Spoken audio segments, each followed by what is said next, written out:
If you're watching this video right now, there's a good chance that the title resonated with you. Maybe you feel like, hey, I'm nowhere near where I want to be. And maybe you feel like, I don't even know where it is that I want to be. I just know that I'm not there right now. Maybe you feel purposeless right now. Maybe you don't feel like there's any hope, or you just have no clue what it is that you want to do with your life. But I want to talk a little bit about that today. And I don't talk about this topic in a sense that I have it all figured out. I don't feel like I'm an authority on this topic, but I know that I've felt this same way before. And even as a 26-year-old dude, having started a business 9 months ago and having learned a lot of different things over the last couple years about sales and marketing and myself and my faith and all kinds of stuff like that, so many times I've felt like, man, I'm nowhere near where I want to be. Something that's so interesting is that social media typically is a big highlight reel. It's very rare that people are authentic, that they're sharing their shortcomings, they're sharing times when things didn't go well in their life or in their business, the losses that they took. It just seems like you hop on social media and all you see is, whether it's your friends or influencers or people that you may never know or meet, just feels like everyone's living the dream. Everyone's making a bunch of money, everybody's traveling, everybody's so happy with their life. But I can tell you that is not the case. And so just know that you're not alone if you're in this place where you feel like, man, I'm nowhere near where it is that I want to be. Maybe you own a business, maybe you want to start a business, maybe you are 30, 40, or 50 years old, maybe you're in middle school or high school or college watching this. Whoever you are, wherever you are, I just want you to know that there are other people, including myself, who understand that and feel that pain sometimes of feeling like, man, what is my purpose? What am I supposed to be doing in this life? And, how do I get to the places that I want to be? And so I'm a Christian. I grew up in a Christian home. My dad was a youth pastor for years, but for me, I definitely rode this roller coaster of my faith. And don't check out if you're not a person of faith or you're not a Christian, because what I want to share with you today, this principle is from the Bible. But what's so awesome about biblical principles is that God and his principles, he's not a respecter of persons, and his principles aren't a respecter of persons, which that just means that it does not matter if you believe in God or if you don't. The principles that he has created and outline in the word are true, and you adhere to them whether you believe in God or not. And so it doesn't really matter where you are in your faith journey. If you have any faith of any kind, maybe this is something that could help you out. And if you are a Christian, then this is definitely something that can help you out and encourage you. But I want to just read this verse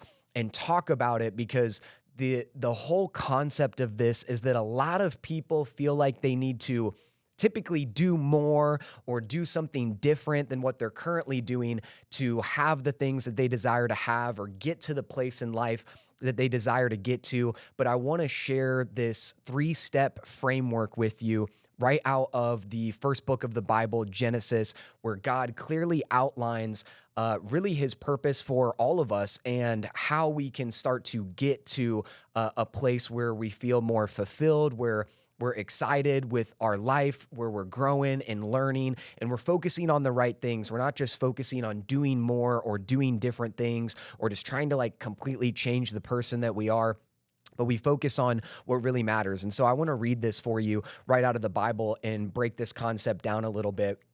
It's in Genesis chapter 1 and verse 28. This is the New King James Version. It's kind of the closest that shows this framework that I want to share with you. And shout out to a guy named Myron Golden. I've heard him talk about this, and I've learned a lot from him about it. And so I just want to share it with you and add some of my own thoughts to it as well. Genesis 1:28, it says, "Then God blessed them." This is after he created Adam and Eve, the first humans ever. It says, "Then God blessed them, and God said to them, 'Be fruitful, multiply, and fill the earth and subdue it. Have dominion over the fish of the sea, over the birds of the air, and over every living thing that moves on the earth.'" What I want to focus on here is this 3-step framework of be fruitful, and do. It doesn't say do, but multiply. When it says multiply, that's an action step. It's something that you do multiply. So be fruitful, do multiply, and then have dominion. So this 3-step framework is be, do, have.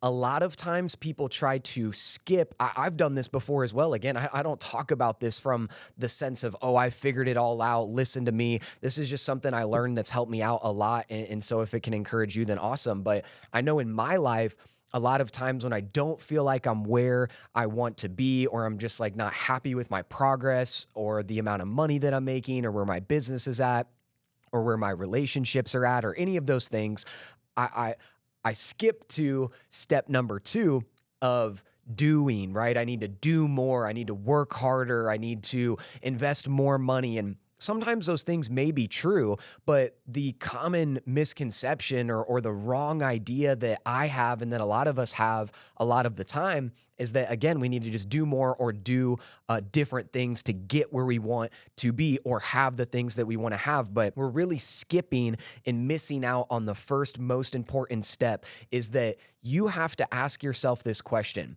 Wherever it is that you want to go, whatever your dream life looks like, whatever amount of income it is that you want to make, whatever kind of business you want to have, whatever depth of relationship that you want to have with people in your life, I want you to think through this lens right now and genuinely ask yourself this question. Are you the person who can even steward well? Are you the person who can handle essentially the dream life that you desire to have or the amount of money that you desire to make? Are you living in a way where if everything that you wanted to come true in your life came true today or tomorrow when you woke up, would you even be able to handle it? Maybe you said yes, maybe you said no. I know for myself, a lot of the times my answer is no. In the most humble way, I truly believe that eventually, I don't know when it will happen. I don't like to necessarily set goals in a sense of like XYZ needs to happen in this time frame. I think it's great to have goals to work towards something. I don't think there's anything wrong with that.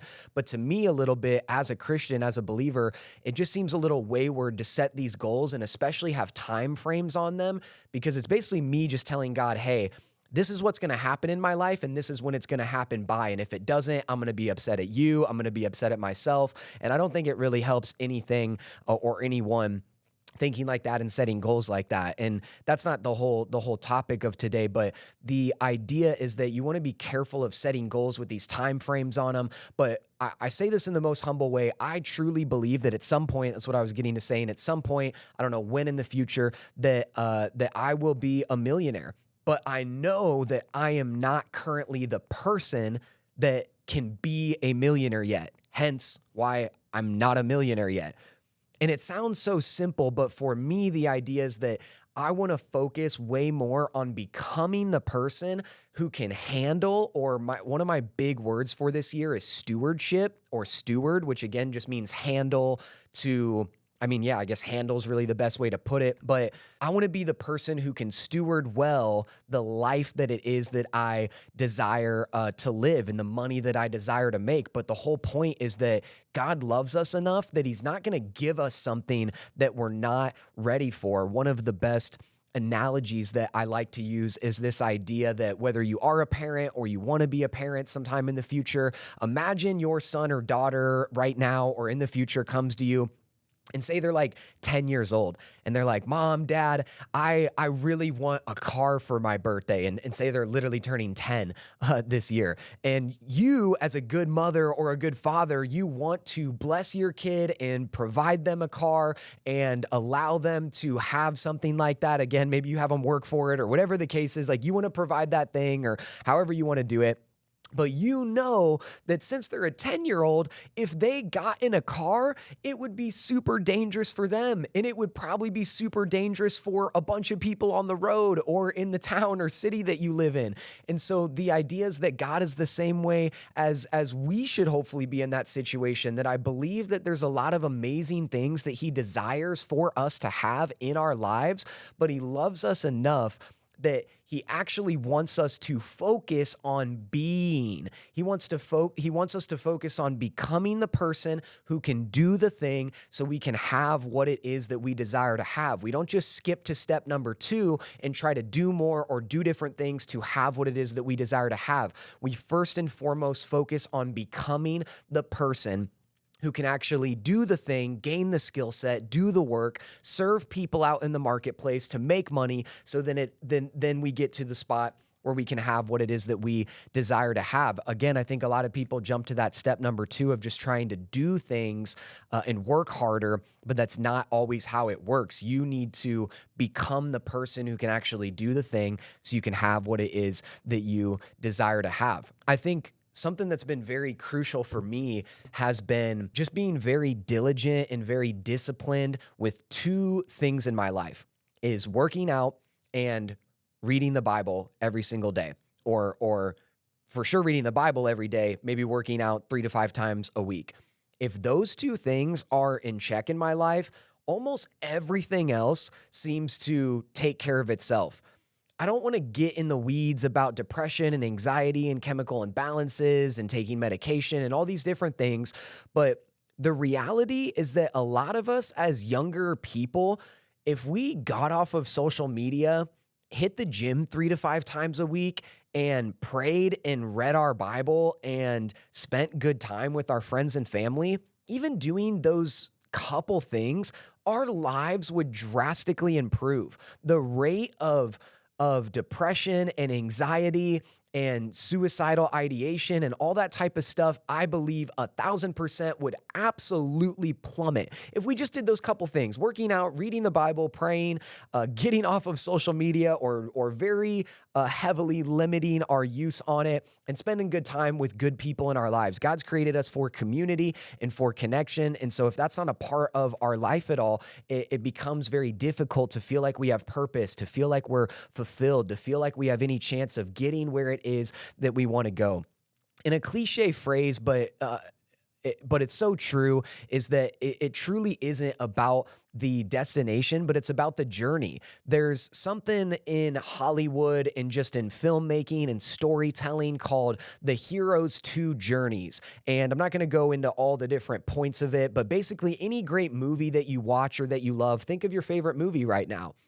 There's always a character that's established in the beginning, and rapport is built with the character, or you get to know the character and you like them, and there's something that happens typically in the beginning of a movie that bonds you to the character, so you actually care about the journey that they go on throughout the movie. And then obviously there's some things that kind of like establish the character and some scenes, and eventually within the movie there is a roadblock, something that the main character comes up against, and then also typically there's some kind of guide or person who comes along and helps the main protagonist or main character in the story. Think of like Yoda for, funny enough, Luke Skywalker. My name's Luke. I get that all the time back in the day, especially Luke Skywalker. But like Yoda comes along for Luke Skywalker and teaches him about the Force and all that stuff, right? So the main character has this problem, meets this guide, eventually gets to the climax of the movie, maybe beats the boss or finishes the race or accomplishes the thing that they want to accomplish. But what's funny is that the movie Cars is a perfect example of the hero's 2 journeys. That in that movie, Lightning McQueen doesn't even, after training for the race and meeting different people and getting trained up for his whole giant race and all that type of stuff, trying to beat the main antagonist, the main villain guy. I don't remember his name, but in that movie, he doesn't even end up finishing and winning the race, which was the main part of the hero's journey. That was the whole accomplishment that he set out to accomplish. He didn't even accomplish it, but what happened is, if you remember in the Cars movie, I think it was the king or the guy who'd been racing for years, ends up, I think the bad guy ends up hitting him and he spins out and crashes, and he isn't going to be able to finish his last race. And right before Lightning McQueen is about to get to the finish line, he stops, he circles back, he grabs the king, and he pushes him through to the finish line.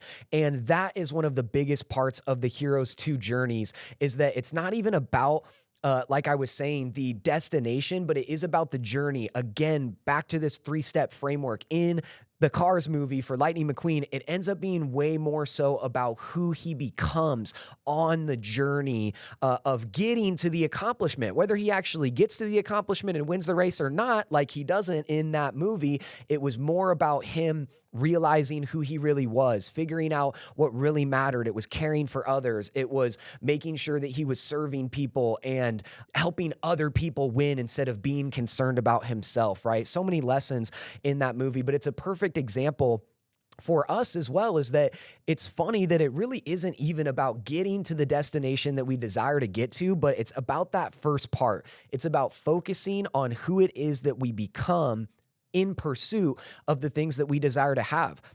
I truly don't believe that it is not okay or unbiblical to desire more in our life, to desire better and deeper friendships and relationships, to desire to make more money, to desire to grow a business, all these different things. I want to be careful and not get in territory in which I don't believe about, oh, it's all about accumulation of things and you just always got to keep upgrading and keep trying to hit the next goal and it's never good enough. That is not how it is at all. If your fulfillment and your identity is in Christ, that, hey, I'm a son or daughter of the Most High King, and that is what fulfills me, that's now the foundation in which you can start to focus on who you are, focus on building the skill sets so you can do the things to have what it is that you desire to have. I do believe that God has placed in all of us an innate desire, or a desire that we can't shake, to want more for ourselves, but it's only through the lens and through the path of becoming the person who can actually even handle the life that it is that we desire to live, and to be able to do the things that we need to do to be able to have the things that it is that we desire to have. And so I don't have all these different things to give you. I'm still on the journey myself, but if nothing else, maybe this video for the 10 people or 100 people at most, or how many ever people end up watching this video, I just want you to know that you're not alone. And if you feel like you're not where you want to be in life, that's okay. My dad has a great phrase where if you're not sure what your purpose is, if you're not sure what your dream is, then make self-mastery and make self-discipline and make self-development your purpose for now, because nothing that you get called to do or that you find yourself loving and pursuing later in your life, again, whether it's working for somebody else or starting your own business or being in ministry or anything, you're never going to look back and say, man, I wish I spent less time becoming more disciplined, being in the gym more, eating more healthy, spending great time with my friends and family, reading the word, serving other people. You're never going to look back and say, I wish I spent less time developing myself and getting myself prepared to handle sticky and difficult situations and just becoming a person who is loving, who is caring, who is patient, who has self-control, and all of those different things. So don't freak out, especially if you're young and you just feel like, man, I don't know what my purpose is. I don't know why I'm here. I just want you to know that there is a reason that you're here. There is hope. There is a God who loves you so much. And even after you finish watching this video, whether you've ever talked to God or you've been to church or you haven't, I want you to just spend a couple minutes just talking to God. Just say, hey, God, I feel purposelessness. I feel purposeless right now. I feel like I don't know who I am or what I want to do. And I just want you to speak to me and show me who you are and show me like what my purpose is in life. I truly believe that he has an answer for you and that he wants to speak to you if you would just give yourself the time to quiet down and to actually reach out and talk to him and ask that of him. The Bible says, seek and you shall find. Ask, continue to knock on the door and ask, and the door will be open to you. And I truly believe that God wants to give you answers and just provide clarity in your life. And so again, whether you're young, old, wherever you are on the spectrum, I hope that encourages you, that focus on becoming the person who can do the thing so you can have what it is that you desire to have. But remember that truly it is about the journey and not the destination. It's about who you become along the way, how you grow, how you love and serve other people. And especially in the realm of making money, if you want to do very well for yourself and provide very well for yourself and your family that you have now or your future family, focus well on serving other people. If you can solve problems for people and serve others very well, money always follows service and problems being solved. So again, just know that you're not alone, and hopefully this could help some of you out. Focus on becoming the person who can do the thing so you can have what it is that you desire to have. Remember the Heroes 2 journey. It doesn't matter about whether you get to the place that you feel like you need to be at right now or you want to get to. It's about who you become along the way. Focus on yourself, stay disciplined, and before long, you'll wake up one day and look around and say, man, how did I get here? But there's another side of it where if you do nothing, if you just try and focus on making a bunch of money and all this stuff that really doesn't matter at the end of the day, whether you get it or not, you will also in the future wake up one day and say, man, how did I get here? Like, I'm not happy with my life, whether I have a ton or I have nothing or whatever the case is. Love God, love people, stay disciplined, continue to grow yourself, and before you know it, your life may look a heck of a lot different than it does right now.